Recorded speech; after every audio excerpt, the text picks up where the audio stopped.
呢度試下聲先。試下 testing 1、2、3。Hello。呢一集嘅重點係咪個三角戀啊？係啊，呢一集我開始講個 motive 先啦。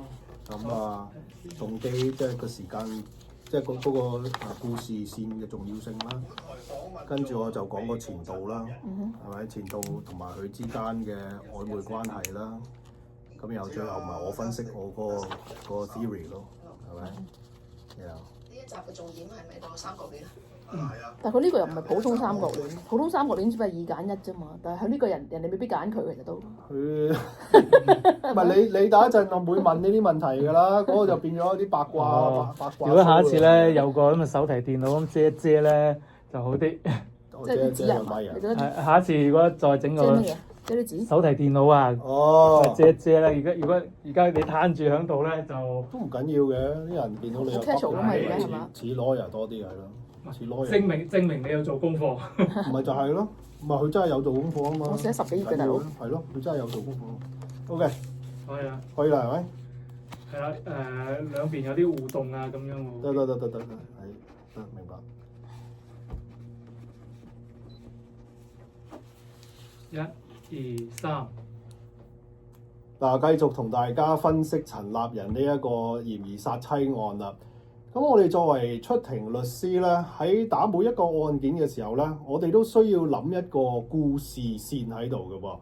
咁事關咧就根深蒂固啦，就我哋人類咧係好喜歡聽古仔嘅。我哋嘅文化咧都係 surrounding 好多嘅一啲嘅傳說啊。咁所以咧我哋即係出庭嘅時候咧，亦都需要顧及到陪審員佢哋嗰個嘅好奇，佢哋想睇啲乜嘢。佢哋希望咧，將所有嘅證據咧都可以串埋一齊咧，變成一條好understandable 嘅故事線。呢個就係佢哋嘅渴求。咁因此咧，喺呢一個陳立仁嘅案件裏邊咧，我哋咧就可以見到啦，有一對27歲嘅情侶，係咪？只係結咗婚2年嘅啫。咁就細個嘅時候係學霸嚟嘅，兩個都係。咁進入咗中國係頂尖嘅清華大學啦。咁然後咧嚟到美國呢度咧，亦都有進修啦。咁同埋成為好出色嘅工程師，兩個人都係。咁而且咧兩個人亦都咧受僱於係世界數一數二嘅電腦工程公司，就係呢個谷歌。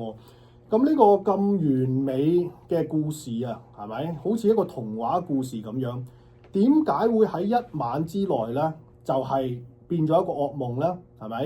女嗰個咧就係斷送生命，咁而男嗰個咧就係變成階下囚，有可能咧成世人咧都要坐喺美國嘅監獄裏邊。